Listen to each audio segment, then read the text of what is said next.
Hola, soy el alumno López Tinajero Luis Eduardo del grupo 6 de la clase de Teoría Electromagnética y esta es la presentación de mi proyecto 1, que es la construcción de un telégrafo. Para empezar, describiremos los objetivos, los cuales en primer lugar es construir un telégrafo casero funcional, del cual partiendo de este podamos realizar un análisis que posteriormente nos permita fundamentar su funcionamiento de forma teórica, en donde además podemos identificar en dónde es que interactúan o intervienen las ecuaciones de Maxwell. Una vez dados los objetivos, comenzaremos dando una introducción en donde abarcaremos el tema de las ecuaciones de Maxwell. ¿Por qué es importante o por qué es fundamental comprender las ecuaciones de Maxwell? Bueno, estas ecuaciones son un conjunto de leyes fundamentales que tienen como origen o parten de la teoría electromagnética, las cuales tienen como función describir cómo es que actúan las fuerzas tanto eléctricas o magnéticas dentro de un campo. Es decir, aquella región en la que actúan estas dos fuerzas, ya sea de forma independiente o cómo es que interactúan en conjunto estas dos fuerzas. En primer lugar tenemos la ley de Gauss para campos eléctricos, en la cual esta nos describe cómo es que un flujo de corriente en un campo eléctrico, la cual también podemos describir como una divergencia del campo eléctrico o una diferencia entre el flujo de salida y flujo de entrada de corriente del campo eléctrico dentro de una superficie cerrada, claro, es directamente proporcional a la densidad de carga o conjunto de cargas neta entre la permitividad. Posteriormente tenemos la ley de Gauss para campos magnéticos.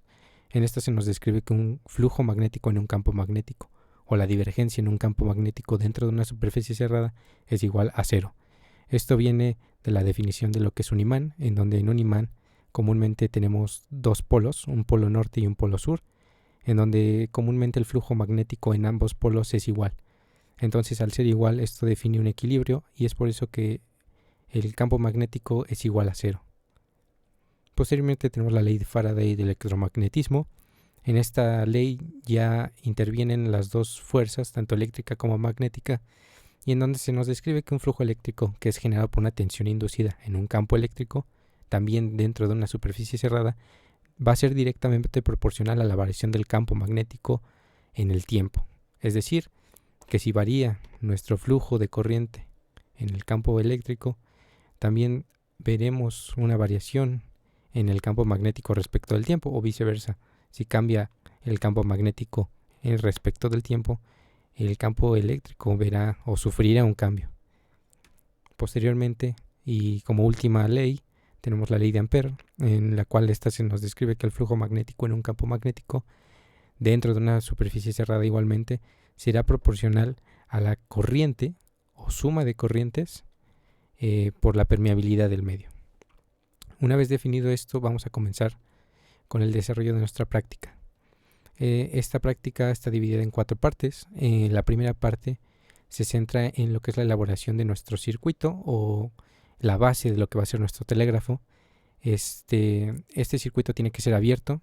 Únicamente vamos a considerar la fuente de voltaje, un LED para que va a ser nuestra referencia o va a ser la que reciba nuestra transmisión o nuestra señal, y finalmente un switch que nos permita abrir y cerrar el circuito. Todo esto construido sobre una protoboard. Para ver un poco el funcionamiento de este circuito, a continuación veremos un video.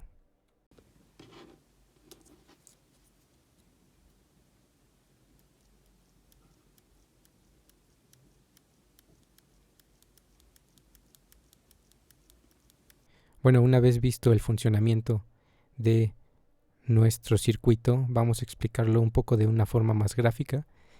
De nuestro lado derecho podemos ver nuevamente nuestro circuito, ¿no?, en físico armado, pero del lado izquierdo vamos a ver como una representación más gráfica, ¿no?, en donde de este lado tenemos nuestra fuente de voltaje, ¿no?, que tiene una salida positiva que va y llega hasta el ánodo de nuestro LED y una parte negativa que va hasta el cátodo de nuestro LED.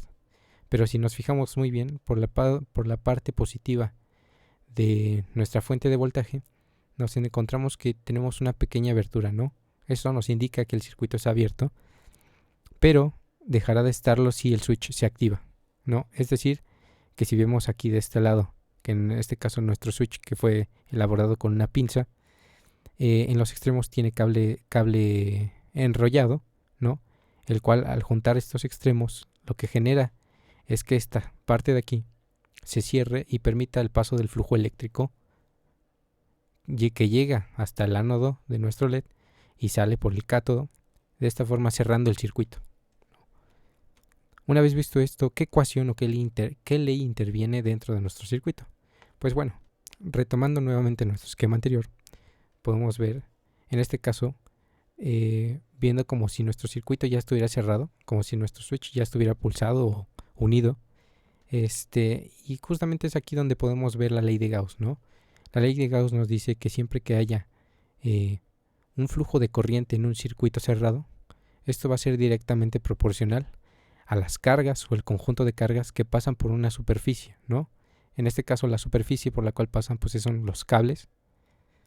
Y justamente lo que hacen pues es cerrar el circuito, ¿no? En un circuito cerrado. Aquí es donde se cumple la primera ley, que es la ley de Gauss. Como segunda parte vamos a ver la elaboración y prueba de un electroimán en conjunto de nuestro circuito que previamente ya realizamos. Aquí realmente no se hizo mucho, realmente el circuito es tal cual el que vimos anteriormente. Lo único que se agregó en esta ocasión fue nuestro electroimán, que fue fabricado con un tornillo y un cable de cobre enrollado sobre que bueno, más que nada esto lo que generó fueron solenoides alrededor de nuestro tornillo, lo cual nos permite generar nuestro electroimán. Para ver un poco el funcionamiento vamos a ver un video a continuación y posteriormente daré una explicación sobre cómo funciona esto.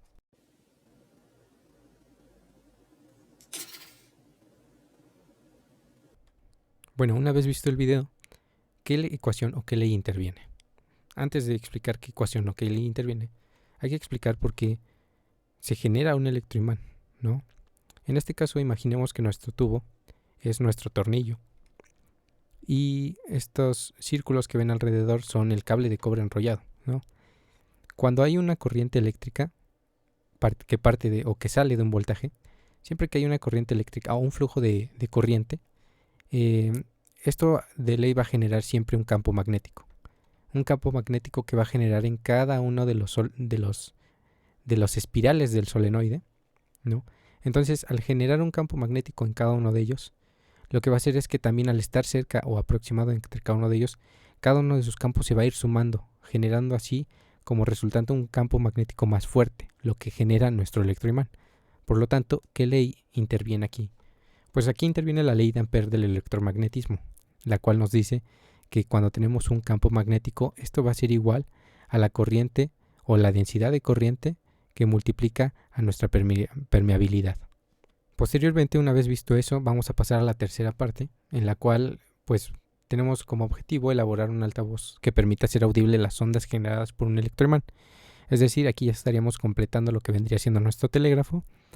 Y para ello, pues la última parte es simplemente tomamos el circuito inicial, nuestro circuito abierto, y en este caso le agregamos nuestro altavoz creado. De este lado podemos verlo un poco más cerca, creado por un vaso desechable, que por la parte de arriba tiene una bobina que está compuesta por cable de cobre enrollado y posteriormente arriba tiene un imán. Vamos a ver un poco cómo funciona esto por medio de un video y posteriormente seguiremos dando la explicación.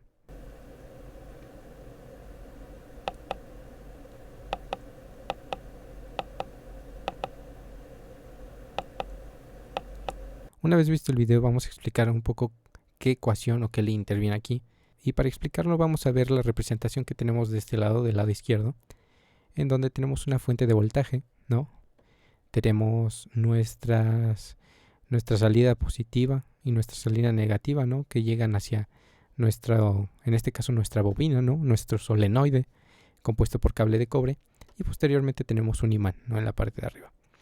En esto lo que está pasando aquí es que en el solenoide, por medio del flujo de corriente, ya se está generando un campo magnético, ¿no? Ahora, al agregar un imán, que es justamente lo que hacemos para hacer el altavoz, esto va a generar una variación de campo magnético.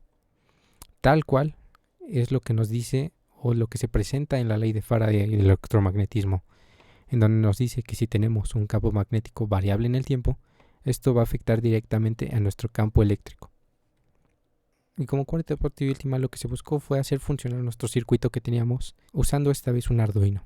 Justamente lo que se buscaba cumplir era básicamente el mismo principio que en la primera parte, donde teníamos un sistema abierto y lo que único que hacíamos era cerrarlo. Solo que en este caso el switch ya no es el que se encarga de cerrar el circuito, sino ahora el que se encarga de cerrar el circuito es nuestro Arduino, pero por medio de las señales que capta de nuestro switch.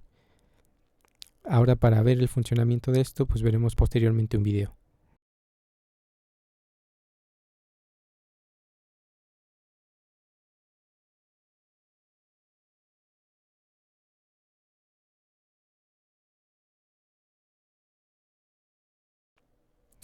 Y bueno, finalmente llegamos a la conclusión. Como conclusión podemos decir que lo que determinamos en esta elaboración de este proyecto fue que la interacción de campos eléctricos y magnéticos son una parte fundamental del funcionamiento del telégrafo. Desde la cuestión de crear un circuito, ¿no?, en donde haya un flujo eléctrico que nos permita enviar señales, o también en la elaboración de un electroimán que posteriormente nos permita ser usado para emitir ondas ya no solo eléctricas, sino ondas auditivas por medio de un amplificador. También se determinó que las leyes de Maxwell se cumplen siempre y cuando el circuito sea cerrado. Posteriormente también pudimos entender que siempre que hay un flujo de corriente o un movimiento de cargas en una superficie, se generan campos magnéticos. Y finalmente, definimos que el campo magnético y campo eléctrico son proporcionales en situaciones determinadas.